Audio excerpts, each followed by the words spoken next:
तहज्जुद के वक्त जब सजदे में सर रख के कहोगे सुबहान रब्बी अल आला, तो फिर अंदर से ऐसी रोशनी फूटेगी, अंदर बूटी मुश्क मचाया अते जहां फुलाते आई हो। फिर कैफियत नसीब होंगी, फिर मन में चरागा होगा, आओ अपने आप को मालिक की चौखट पे ले जाओ, उसकी दहलीज पे ले जाओ। हमारे बुजुर्ग फरमाया करते थे सोने से कबल 5 उंगलियां भी गिन लिया करो, 5 नमाजें भी गिन लिया करो। और अगर तहज्जुद नसीब हो जाए, कितने खुश नसीब हैं वो लोग जो सहरी का उठना पा लेते हैं। एक रिवायत में आता जब सहरी के लम्हे होते हैं तो शौहर उठता है और अपनी बीवी को भी झंझोड़ता है, लेकिन नींद के गलबे की वजह से वो उठ नहीं पाती।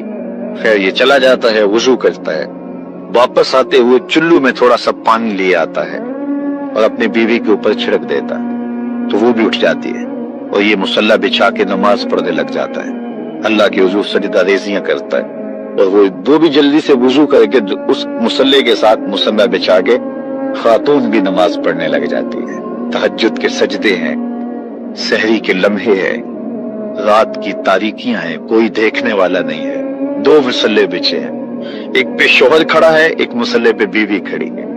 रब की दहलीज का नौकर और उसकी चौखट की बादी दोनों सजदा रेज। हदीस में आता है जब ये सजदे कर रहे होते हैं अल्लाह देख के मुस्कुरा रहा होता है, अपनी शान के मुताबिक मुस्कुरा रहा होता है कि देखो मेरा बंदा और मेरी बंदी मेरे लिए सजदे कर रहे हैं। फिर कितनी रहमतें बरसती हैं, कितनी करम नवाजियां होती हैं। जरा अपनी सहरियों का आगाज सजदों से करो, फिर आपको किसी बाबे के पास नहीं जाना पड़ेगा कि जिन आ गया, भूत आ गया, हमारे घर में साया हो गया, बदरूहों का असर हो गया, किसी ने तावीज डाल दिए, जादू कर दिया, टूना कर दिया। तहज्जुद के सजदों से अपने मुसल्लों को आबाद तो करके देखो, तुम्हारे घर पे छम छम रहमतों का नज़ूल होगा, करम नवाजियां उतरेंगी तुम्हारे घर के अंदर, नवार बरसेंगे। आओ उसकी चौखट पे आओ, उसकी करम नवाजियों के रंग देखो कि वो कितने करम नवाजियां करता है। रिज़्क़ के दरवाजे भी खुलेंगे तुम्हारे लिए, रहमतों के दरवाजे भी खुलेंगे, सुकून और तमानियत के दरवाजे भी खुलेंगे, अंदर से रोशनी फूटेगी।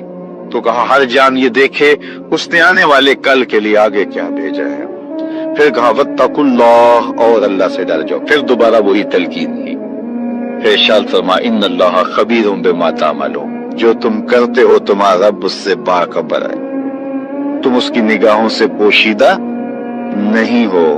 आज कहीं लिखा होता है ना खबरदार कैमरे की आंख देख रही है, तो लोग सीधे होकर बैठ जाते हैं। कैमरे की आंख देख रही है, कैमरे की तो लाइट भी बंद हो सकती है, उसका सिस्टम खराब भी हो सकता है, लेकिन जो रब के कैमरे लगे हैं वो सिस्टम कभी खराब नहीं होता।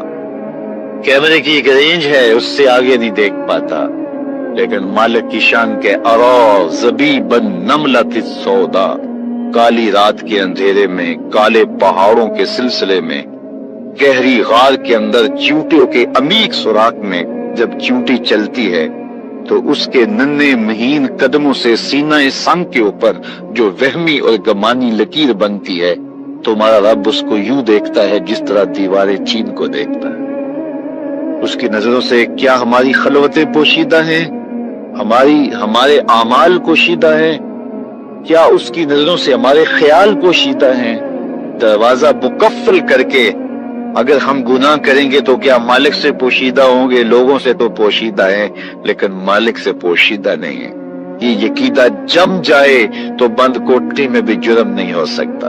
आप देखते नहीं हैं कि जब दरवाजे मुकफ्फल करके बुत के ऊपर भी मोटा खेस डाल के जुलेखा बोली है तलक यूसुफ अब तो आ जाओ, अब तो कोई नहीं देख रहा, तो जनाब यूसुफ ने कहा काला माअज़ल्लाह, मैं अल्लाह की पनाह में आता हूँ।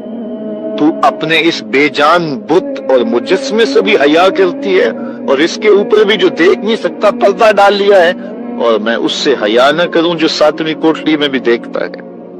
फिर इतनी रोशनियां बरसती हैं, इतनी रोशनियां बरसती हैं कि गुनाह का तसव्वुर भी मुहाल होता है, और यूसुफ भागते हैं तो अल्लाह दरवाजे को शादा करता चला जाता है। तो आओ तो इस चौखट पे, तो वो तो बंद कमरों के माहौल देखता है, उससे तो कोई चीज पोशीदा नहीं है। ये यकीन उतर जाए, रूह में जम जाए, तो फिर जिंदगी संवर जाती है। और मैं आपको एक और बात अर्ज करना चाहता हूँ कि बतौर सुन्नी आप तो ये भी अकीदा रखते हैं कि रसूल करीम की निगाहों से कुछ पोशीदा नहीं है, तो क्या ये अकीदा 3 घंटे के मुनाजरे के लिए रखा हुआ है कि अमल पे भी इसका कोई असर है? اگر عمل پہ کوئی اثر ہے تو پھر بند خلوت کدے میں بھی جرم کرتے شرم آئے کہ رسول اللہ کی نگاہوں سے تو کچھ پوشیدہ نہیں ہے، پھر ہماری خلوتیں جو ہے وہ پاک ہو جائیں، ہماری جلوتیں پاک ہو جائیں، ہم رسول اللہ کی نگاہوں سے بھی پوشیدہ نہیں رہ سکتے۔ ان کی نگاہیں دوربین بھی دیکھتی، ہمارے رب کی نگاہیں بھی دیکھتی، حضور اللہ کی عطا سے دیکھتے ہیں۔ تو جب یہ عقیدے جم جائیں گے، روح میں اتر جائیں گے، تو زندگی میں نظم پیدا ہو جائے گا۔ جہاں کوئی سیکورٹی نہیں پہنچتی، کوئی عقیدہ نہیں پہنچتا، کوئی جو ہے وہ کیمرہ نہیں پہنچتا، وہاں یہ عقیدہ پہنچتا ہے، ان اللہ خبیر بما تعملون، جو تم کرتے ہو تمہارا رب اس سے باخبر ہے۔